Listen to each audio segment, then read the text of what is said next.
little bit of a somatic exercise. So that's a body awareness piece. And feel free to be a part of this as much as you want if you want to join in on it, or if you're like, I just want to, rest or go for a run or do whatever you got to do. But this is here for you, and you're welcome to choose however much you want to be in it or not. And it's all welcome. So, yeah, I think for today, I'm going to lean back in my comfy couch with my super soft blanket, take care of myself.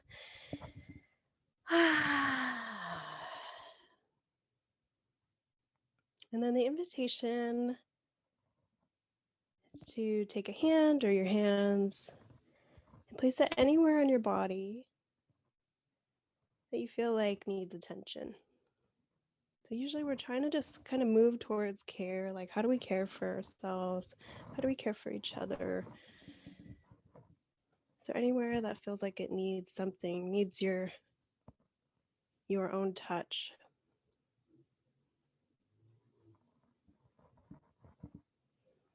Maybe there's multiple places.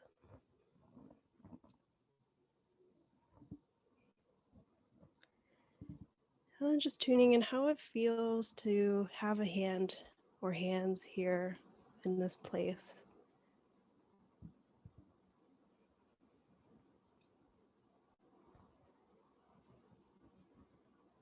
Maybe you felt more relaxed here, or just have more awareness in this area now.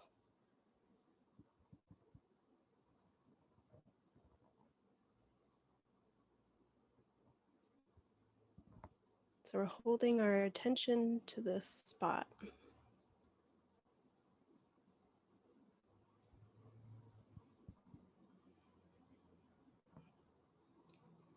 And then we're adding in, if it feels good, to also focus, or see if you can focus on your breath at the same time as you have your hand or hands on your body.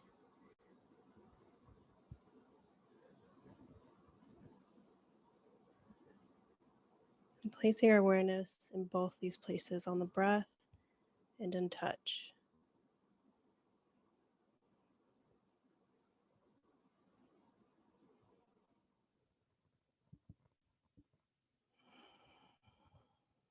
There's no need to change anything. So what we're tuning into is our natural rhythm.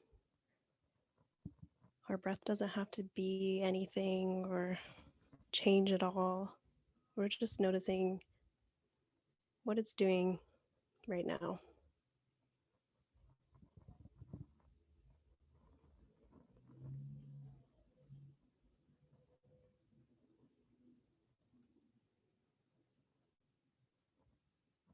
You're welcome to stay here or move your hands around into other places, or stretch on up if you want to move.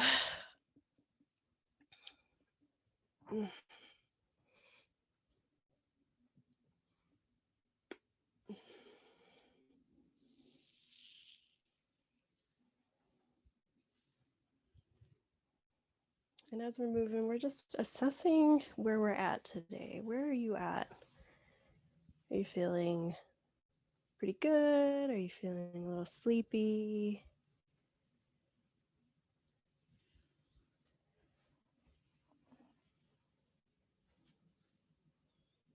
Is there anything in this moment that you can do for yourself that would support that?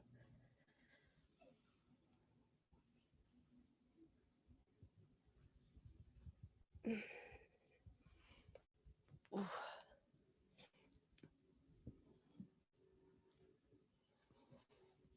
right, we'll just spend another minute here, giving your body its moment.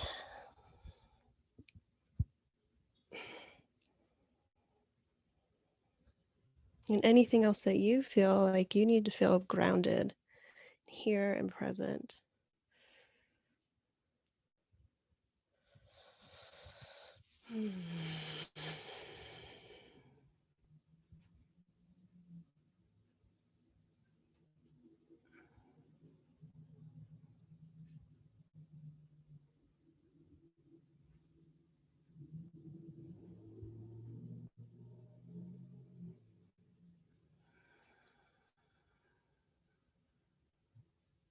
Okay.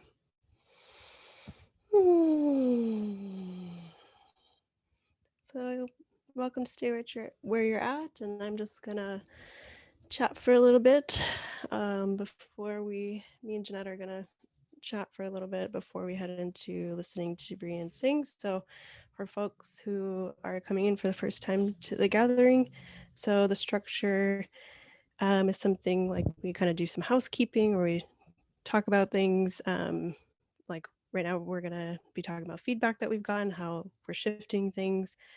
Brian then will sing for us, in which we are welcome to put ourselves in mute and sing along, or you can just rest and listen. And then we'll share a little bit about how things are going for us in this experiment. So I'm River. I always forget to introduce myself. Hello, I'm River. That's my name. My pronouns are they, them. I am on Nishinan territory, or so-called Sacramento. And so just some things that we forgot that we want to just address is we forgot captions last time. So we said that we would do that, and we did not do that last time. So we are making it a focus to make sure in the live discussions that this is available. And so we really want to honor that and make that a part of our live gathering experience. And then the recorded version. So if we're recording, it's just going to be us talking as the facilitators, and we're only recording our shares. So we're not going to record your shares, but it'll be up on the Teachable afterwards, and that will also have captions with it as well. So we have our community guidelines, and it might shift and change. So I don't know if Jeanette or Brian, if one of you would be willing actually to post that in the chat, that would be really great. And one of the things that we forgot that we wanted to add in is just to, I would say, like, no commenting on other people's shares. So that's something that what we're trying to do here is really like give people the opportunity to talk about their lived experiences, and also be able to share from about what's happening. And sometimes that stuff can be really vulnerable. And we also just kind of want to build this culture of consent. So we also are adding in, if you don't mind that someone is commenting on your share, to we have like a little hand emoji that you can put up in your box. So I think the way to do that would be under reactions. And I think the hand stays there. So we're trying to figure this out. So we're trying to do this in this online space, and like this may not work, and we might have to do it a little bit differently next time. But generally, while we're sharing, it's like we just want to be able to be in a place of loving witness to each other and to hold each other's experience. Now we do have the, like, if you resonate with what someone's saying, then we have had like the fingers, like, me too. But we want folks to be able to say, yeah, that's okay with me, or no, I don't want to, I just want to share, and I don't really want people to respond to it or to make a comment on it. So we're going to try that out. So I'm going to go over the group guidelines right now since they're up there.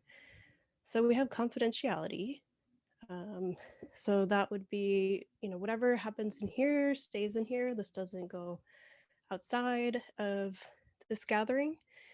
So if you want to talk about with your loved ones or something like that about what you're experiencing or how the gathering was, to just really talk about I statements and to not use people's names or their shares or things like that. And so then we have practice using I statements, which is a part of that when you share. So this is really about like what's happening with you and your experience in this. And then to not comment on other people's shares unless they have given the consent or even request for it, by putting the hand emoji. So we can talk about that in your own share of like how you feel about that if you want to. Just general respect for yourself and others. Don't yuck someone else's yum. That's probably falls a little bit more under don't comment on people's shares, but if someone, we come from a wide variety of experiences and body stories, and we might be really enjoying something and it might not be for everyone, and that's okay, but we want to just honor what people like. So move up your listening or move up your sharing is an invitation.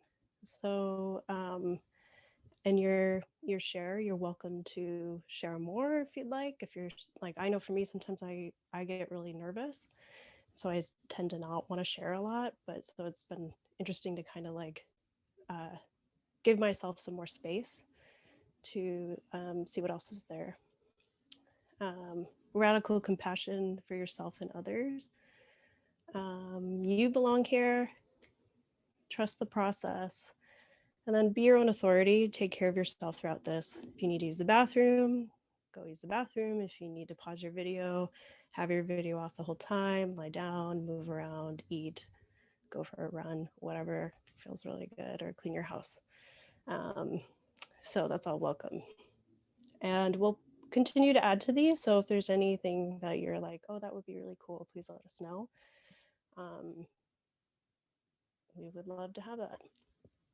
Okay, so I think that's it. And I'm going to pass this off to Jeanette. Hi all. Jeanette. So we're going to play around with this concept we use in language. I'm not hearing Jeanette. Wait. Really? Are you guys hearing Jeanette? Oh, okay. No, it's something with my... So everyone okay, yeah? Okay, so River knows this, so I'll keep going. Brian, maybe you can tell River, I'm just going to go ahead. So at language hunting, we use this idea of these spheres of familiarity. And it's kind of like this invitation to assess where you're at right now and what you want to be doing and what your capacity is and what your desire is. So when we're playing language, like when we're hunting language together, there's someone who's like fluent, and then the rest of us are playing, like we're actively playing this game with that person, trying to draw the language out and gather it. And so we're calling that the curious engagement sphere. It's like you're most in it, you're really active, your brain is super like on fire. And then there's this sphere outside of that called extended family, where you're just kind of watching and maybe you're playing along or maybe you're singing this. So in this case, it would be like curious engagement, you're singing the songs or you're listening to it, you're doing the body exercises and you're watching my video. And then an extended family is like maybe you want to sing or maybe you want to just listen along, but you don't really want to do like a whole lot of questions and body like reflection stuff. You want to be a little bit more mellow. And then the meadow is the like farthest out section. It's the place where you're like you could literally like be here but have a nap, but just have us on. Or you could be like doing your dishes and having us on. It's like you want to be here, but you got other stuff to do, or you want to be here, but your like capacity is really low and you want to kind of rest. So these spheres are designed to help you both assess where you're at and know that we like really celebrate however you want to be present, and there's no expectation of what you do or don't do. So we chatted with somebody who was going through the experiment and was like, I like this, but it's like a little too much for me. And we were like, oh, well, why don't we bring in the spheres of familiarity to the experiment? So if you haven't looked at this week's yet, or if you have and you're curious, we've organized it that way. So there's like a little explanation when you first get to Teachable that's like, it's a choose your own adventure based on how you're feeling. And then you can do the meadow path, which is just going to be Brian singing and like 2 body awareness questions.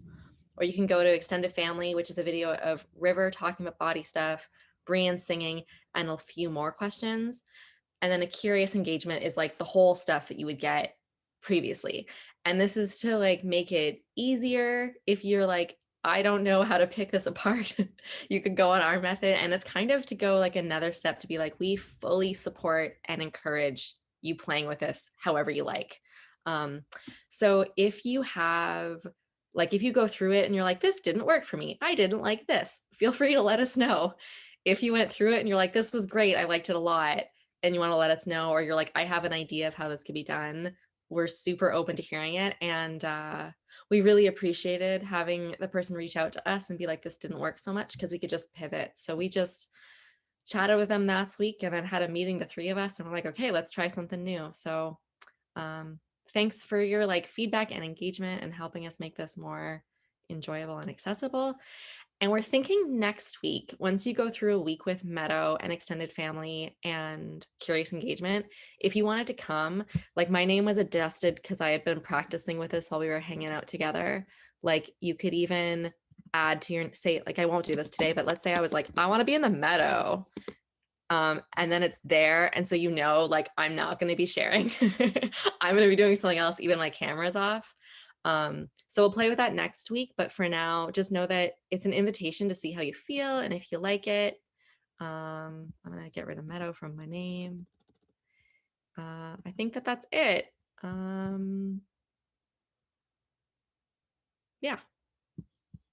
that's it for now. Sloan. Thanks.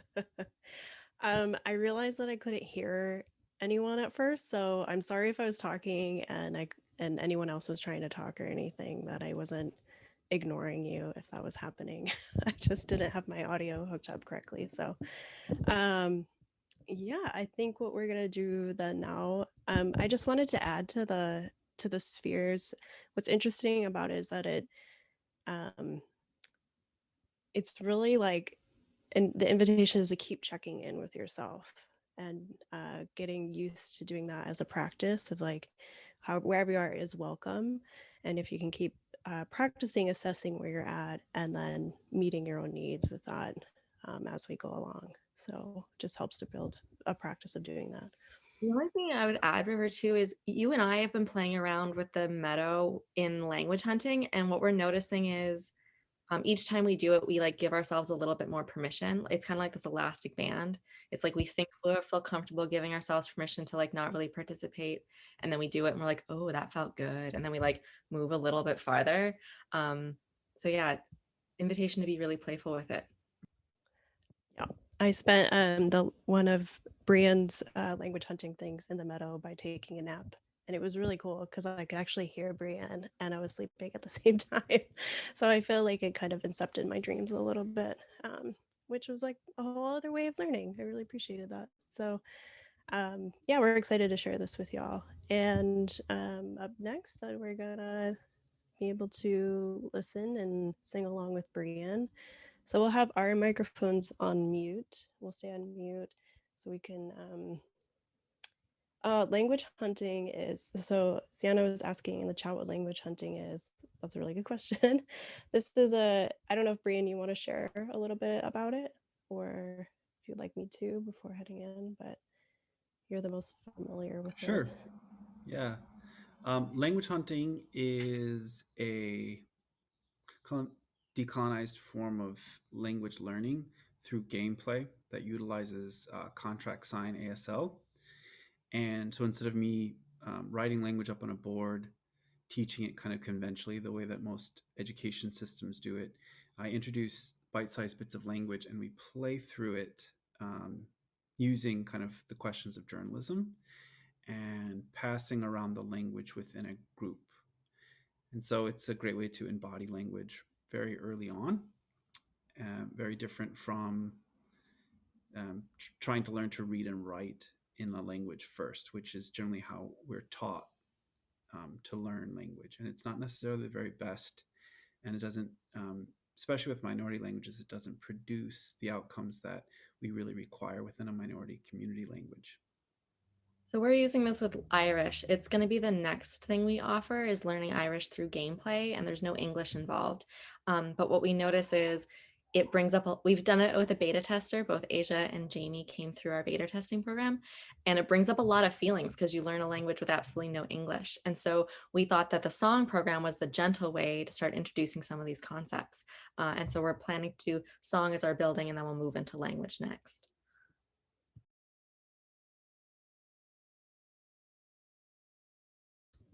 Okay, so I think this is, yeah, we're going to be listening or singing to Brienne. So the invitation is to make yourself comfortable in whatever ways feels good, and I'll hand it off.